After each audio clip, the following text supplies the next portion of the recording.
যদি মামলা হয়ে থাকে আমি আপনাদেরকে কথা দিচ্ছি সমস্ত মামলা তুলে নেওয়া হবে। যে আমরা প্রতিহিংসায় বিশ্বাস করবো না।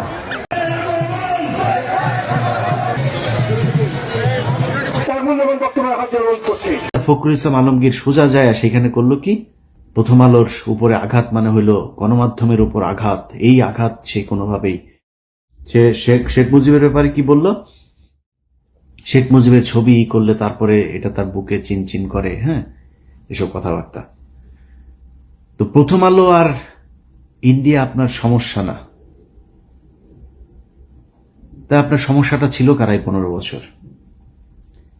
মির্জা ফখরুলের তো সমস্যা না। এই বক্তব্য যেদিন শুনেছিলাম সেদিনই মনে করেছিলাম আর বাংলাদেশের পলিটিক্স নিয়ে কথাবার্তা বলে লাভ নেই, নিজের মতো করে কিছু টাকা পয়সা কামায় তারপরে চুপচাপ থাকে। কিন্তু মির্জা ফখরুলই তো বিএনপি না, মির্জা ফখরুল মানেই বাংলাদেশ না। এই বাংলাদেশের লাখো লাখো কোটি কোটি বিএনপি জামায়াতের কর্মীরা, নেতারা অনেকে আছে যারা আসলেই ভারতকে অপছন্দ করে, প্রথম আলোকে বাংলাদেশ থেকে উৎখাত করতে চায়। তাদের জন্য তো আমাদের পাশে থাকা উচিত। মির্জা ফখরুলের একটা ঘর জামাই আছে, ওই যে ফাহাম আব্দুস সামাদ ফাহাম নাকি যেন, এই ঘর জামাইটা এতদিন মির্জা ফখরুল অস্ট্রেলিয়াতে যে আওয়ামী লীগের কাছ থেকে যা ভাগটাক পাইতো এগুলো নিয়ে ওইখানে দিত, বউরে নিয়ে থাকতো। এখন সে বউ নিয়ে বাড়িতে এসেছে, গ্রামে মানে দেশে এসেছে। প্রতিদিন বিভিন্ন গণমাধ্যমে দেখি সে বক্তব্য দেয়। এতদিন কই ছিলেন? ওনার মেয়ের তো উচিত ছিল এখানে এসে তারপরে এগুলো নিয়ে নেতৃত্ব দেওয়া, কথাবার্তা বলে নাই তো, কোনো কিছুই করে নাই। এখন এসছে, কারণ এখন এই যে আবার লুটপাট শুরু হয়েছে। খবর নেন, যান। মির্জা ফখরুলের ভাইয়ের অত্যাচারে তার এলাকার লোকজন ঘরে থাকতে পারে না। বাংলাদেশের সবচাইতে বেশি আওয়ামী লীগের লোকজনকে পুনর্বাসিত করা হয়েছে মির্জা ফখরুলের এলাকায়। এগুলো নিয়ে কাজ করতেছে। এখন দিচ্ছে না কেন? বিএনপির অনেক মানুষজন ফোন করেন, ভাই এখানে এটা হচ্ছে, এখন দিচ্ছে না কারণ বিএনপিকে আসলে এখন করলে বিএনপির ভেতরে সমস্যা থাকবে, এরকম দুই একটা নেতাও থাকবে এই টাইপের, কিন্তু পুরো বিএনপিকে তো আপনি কালার করতে পারবেন। আমার এর পরের দেশের নেতৃত্বে কে আসবে? আপনি বিএনপিকে যদি সরেন তাহলে তো এটা মানে একটা ডিপলিটিসাইজেশনের দিকে চলে গেল। তখন আপনি কি করবেন? কাকে আনবেন? এখানে একটা অন্য তৃতীয় পক্ষ আসবে, সেনাবাহিনী আসবে, ইন্ডিয়া সেই সুযোগ নিবে। সো আমার সেকেন্ড চয়েস হচ্ছে বিএনপি। অতএব এই কারণে বিএনপির বিষয় নিয়ে বিএনপি চাঁদাবাজি করে, এই করে সেই করে, নানান অভিযোগ। আমি বলে বিএনপি নিয়ে কোনো কথা বলা যাবে না। বিএনপিকে নিয়ে বলার সময় আছে, অবশ্যই বিএনপিকে নিয়ে কথা বলা হবে, কিন্তু এখন না। যে কারণে এগুলো নিয়ে কথা বলি না। কিন্তু মির্জা ফখরুলরা এই কাজগুলো করছে। এখন মির্জা ফখরুলের তো কোনো সমস্যা হবে না। মির্জা ফখরুল তো আওয়ামী লীগের সাথে মিলেমিশে 15 বছর খুব শান্তিতে ছিল। সে একদিন এক ইয়েতে ক্যাবিনে ছিল, মানে আটক হয়েছিল, আটক হলে তারে নিয়ে সুন্দর করে 5 স্টার হোটেলে পর্যন্ত রাখা হইতো। মির্জা ফখরুল সহ কয়েকজন বিএনপির নেতা আছে, সবাই না, কয়েকজন, এদেরকে রাখা হইতো, খুব আরামে রাখা হইতো। তো এই লোকগুলিকে আপনার ওই ক্যাবিনে রাখার পর একদিন সে একজন বিএনপির, নাম বললাম না, বিএনপির এক নেতার সাথে সে বলছিল যে খালেদা জিয়ার কথা বলছে, এই মহিলার কারণে, এই মহিলার মাথায় সমস্যা আছে, এই মহিলার কারণে এখন আমার এই জেলে আসতে হইল। মানে একটা কর্মসূচি দিয়েছিল খালেদা জি, এটা 2000 ধরেন কত সাল, 20 সাল বা মানে জেলখানায় যাওয়ার আগের, আমার ঠিক সময়টা মনে নেই, জেলখানায় যাওয়ার আগের ওই সময়টাতে এটা বলেছিল। আচ্ছা, এখন মির্জা ফখরুলের তো সমস্যা নেই, এবং মির্জা ফখরুল এই দেশের এই আওয়ামী লীগের যে চিন্তা চেতনা, সে দেখবেন ছাত্রদল, যুবদল, বিএনপির লোকজনের সাথে তার যে আচরণ, আওয়ামী লীগের ক্ষেত্রে তার আচরণ দেখবেন চেঞ্জ। বিএনপির সাথে প্রচন্ড কর্কশ, সে গায়ে হাত তুলতে যায়, চর মারে, ধাক্কা মারে। বিএনপির লোকজনের কথাবার্তা শুনলেই মনে হয় তার গায়ে আগুন ধরে যায়। এই জেনুইন একটা আওয়ামী লীগের। তো এদের কথা শুনে যদি আমরা কথা বলা বন্ধ করে দিই তাহলে তো সমস্যা। আপনি আওয়ামী লীগের এই যে সজীব ওয়াজেদ জয় সহ আওয়ামী লীগের যেসব ফেসবুক পেজ, টুইটার এগুলো আছে, এগুলোতে আপনি যান, গেলে দেখবেন তাদের মূল কাজ হচ্ছে বাংলাদেশকে জঙ্গি রাষ্ট্র হিসাবে প্রতিষ্ঠা করা। ইংলিশে আপনার ট্রান্সলেট করে তারপরে বাংলাদেশের বিভিন্ন ঘটনাকে তারা পৃথিবীর কাছে মিথ্যা সত্য মিলায়া তারপরে এগুলো ছড়াচ্ছে। তো এই যে কাজগুলো আওয়ামী লীগ করছে, তাদের মূল টার্গেট বাংলাদেশকে এই জঙ্গিবাদ এটার ইয়ে করা। আচ্ছা, এখন আমাদের উচিত ছিল কি? প্রথম উচিত ছিল যে যারা এগুলো করেছে তাদের বিচার করা। এই যে এই ভারত এবং আওয়ামী লীগ এগুলো করেছে, এটার ব্যাপারে শক্ত অবস্থান নেওয়া।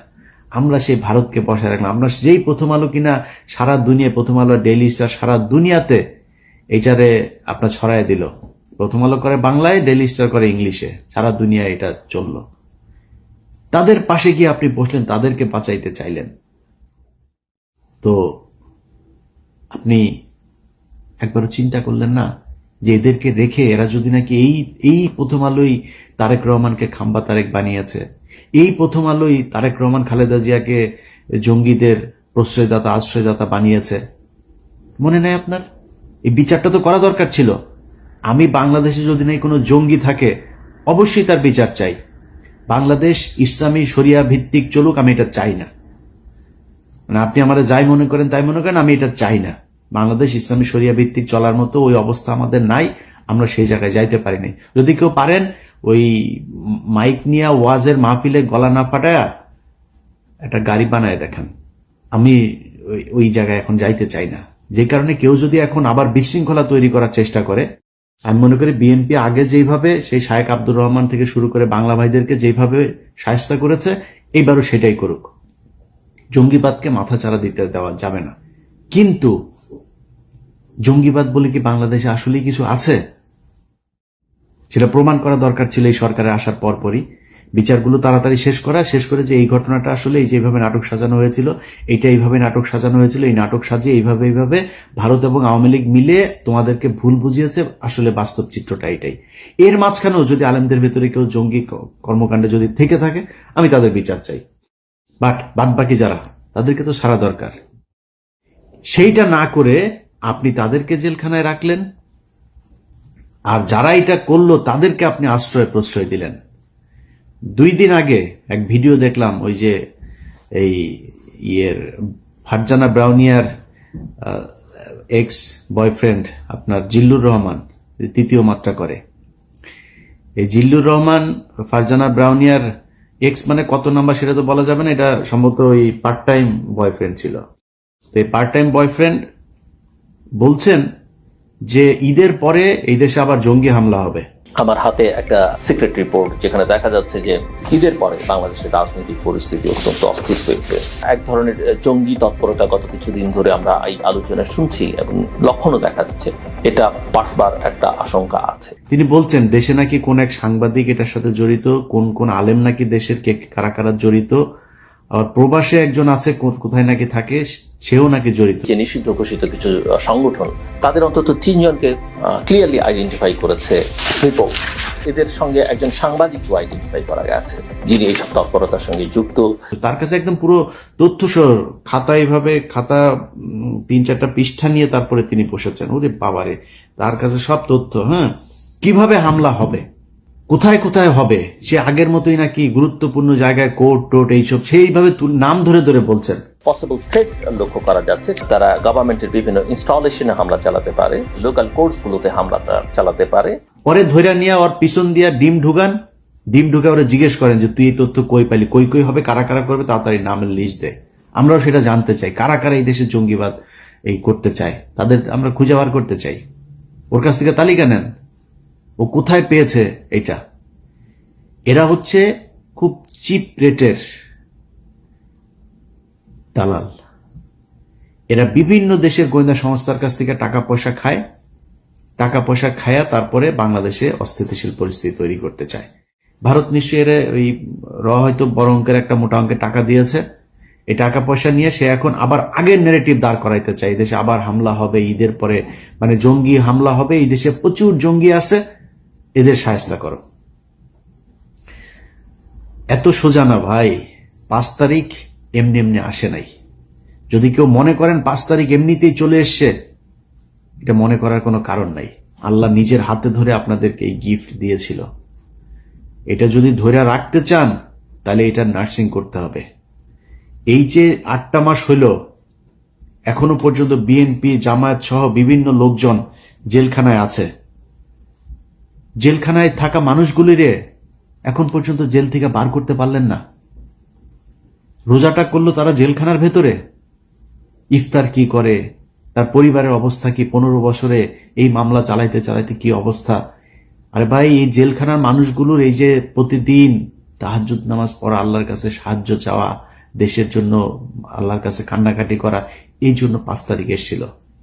তাদের চোখের পানির দাম দেন নাই, তাদেরকে এখন পর্যন্ত জেলখানায় রাখা তারপরে ক্ষমতায় চলে আসবেন। এত সোজা, এত ইজি আপনি ক্ষমতায় চলে আসবেন। এখনো তারেক রহমান দেশে যাইতে পারে নাই। ক্ষমতা বহু দূরের ব্যাপার। খুব প্রীতি দেখাইছেন না, শেখ হাসিনা দেশে আসবে, শেখ হাসিনা এই আবার ইয়ে করবে, আওয়ামী লীগকে আমরা মাফ করে দিব। তোর কাছে মাপ চাইছে?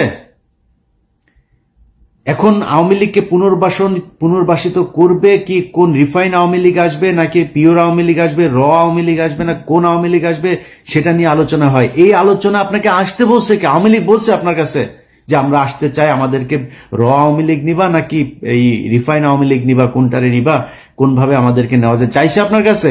এখনো প্রতিদিন হুমকি দেয়, এখনো প্রতিটা দিন বলে যে তারা করবে, চলে আসবে, এদিক দিয়ে আসতেছে, ওই দিক দিয়ে আসতেছে, হুঙ্কার দিতে থাকে। আপনি যে তারে মাফ করেন, আপনি যে তারে নিয়ে আলোচনা করতেছেন, সেই আলোচনার কারণটা কি?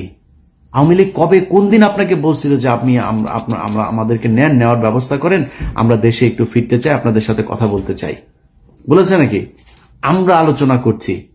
আওয়ামী লীগের লোকজন এই গতকালকে আসিফ নজরুল তার প্রিয় আওয়ামী লীগের লোকজনকে কোর্টের বিভিন্ন জায়গায় বসিয়ে রেখেছে। গতকালকেও এত ক্রুশিয়াল একটা সময়ের ভিতরে, কালকে মনে হয় 100 বার আওয়ামী লীগের লোকজনের ইয়েতে দেখেছি শেখ হাসিনা ওই দিক দিয়ে ঢুকছে, ওই দিক দিয়ে তোরে ঢুকায় দেওয়া হবে, ঢুকতে বল। দেশের মানুষ এখনো ওই মেজাজে নাই। হ্যাঁ, সেনাবাহিনীও যদি নাকি তেড়িবেড়ি করে, সেনাবাহিনীর মধ্যম সারি জুনিয়র অফিসাররা বসে আছে, সৈনিকরা বসে আছে, 15 বছর বহুত হয়েছে। তেড়িবেড়ি করার চেষ্টা করলে কোনো জেনারেল তারা বসে থাকবে না, কারণ সেনাবাহিনী এই দেশের মানুষের প্রাণের কথা বলে। এই দেশের মূল রক্ষক হচ্ছে বাংলাদেশ সেনাবাহিনী। সেই সেনাবাহিনী এত সহজে আপনি 2-4 জন জেনারেলের কারণে বিক্রি হয়ে যাবে আরেক দেশের কাছে, এটা মনে করার কোনো কারণ নাই। ঢুকতে বল, অমুক জেনারেল অমুক কর্নেলের কথা শুনে তারপর ঢুকতে বল, তারপরে বুঝবি মজাটা। আয়, এগুলি করা হচ্ছে। এর মাঝখানে আপনি গতকালকে 2 জনের জামিন দিয়ে দিলেন। আওয়ামী লীগ কি করতো? আওয়ামী লীগ যখন দেশে পরিস্থিতি হইতো তখন সবগুলি নিয়ে ঢুকাইতো, জামিন টামিন সব বন্ধ। আপনি এই পরিস্থিতির মাঝখানে 2 জনের জামিন দিয়ে দেন, কিভাবে সম্ভব? এক এমপির বোর্ডে জামিন দিয়ে দিয়েছে, কিভাবে সম্ভব? আপনার এখানে আমরা আলোচনা করছি আওয়ামী লীগকে পুনর্বাসন, এই নিয়ে আলাপই চলবে না। কিসের আওয়ামী লীগ? ওদের বিচার হবে, ওরা রাজনীতি করতে চায়, করুক, সমস্যা নাই। আওয়ামী লীগ দেশে রাজনীতি করবে, আওয়ামী লীগের নাম দিয়ে করুক। কে করবে? কোন আসবে? আমরা চুজ করবো নাকি? আওয়ামী লীগের একদম সর্বোচ্চ নেতা থেকে যত সারা বাংলাদেশের পদস্থ যত আওয়ামী লীগের ছিল, সবার খুনের দায় এদের বিচার হবে। বিচারের মুখোমুখি হোক আগে, আমাদের আলোচনা হবে বিচার নিয়ে। আপনি তার পুনর্বাসনের জন্য কথা বলছেন, পুনর্বাসন নিয়ে আপনারা আলোচনা করতে বলছে। এত প্রীতি, এটা তো এই 15 বছরের বাম বুথে ঠিক হয় নাই এখনো পর্যন্ত। লজ্জা লাগে আওয়ামী লীগের চাই না এটা বলতে। কারণ কি? কারণ হচ্ছে এই যে আওয়ামী লীগের টাকা পয়সা খেয়েছে না, আওয়ামী লীগের সময় বিএনপি নেতার ব্যাংক চলে নাই, গার্মেন্টস চলে নাই, ব্যবসা প্রতিষ্ঠান চলে নাই, চালাইছে তো চালাইছে। যে কারণে এগুলি কি কি লেনদেন হয়েছে এগুলি রেকর্ড তো তাদের কাছে আছে। সেগুলি থাকার কারণে তারা এখন কথা বলতে পারে না। সেগুলি থাকার কারণে আওয়ামী লীগ যেটা শিখাই দেয় ওইটা বলতে হয়। তারেক রহমানের তারা দেশে নিতে চায় না। তো আমরা অনেক কথাবার্তা বলেছি তো গেল, বিশেষ করে 5 বছরে। এবার দেশের কোনো খারাপ পরিস্থিতি আসলে আমরা পাশে থাকবো না। কারণ যা দেখলাম এইবার, যাকে যেখানে বসানো হয়েছে সে সেখানে যে লুটপাট করার চেষ্টা করেছে। কেউ এই দেশের কথা চিন্তা করে না, এই দেশের মানুষের কথা চিন্তা করে নাই।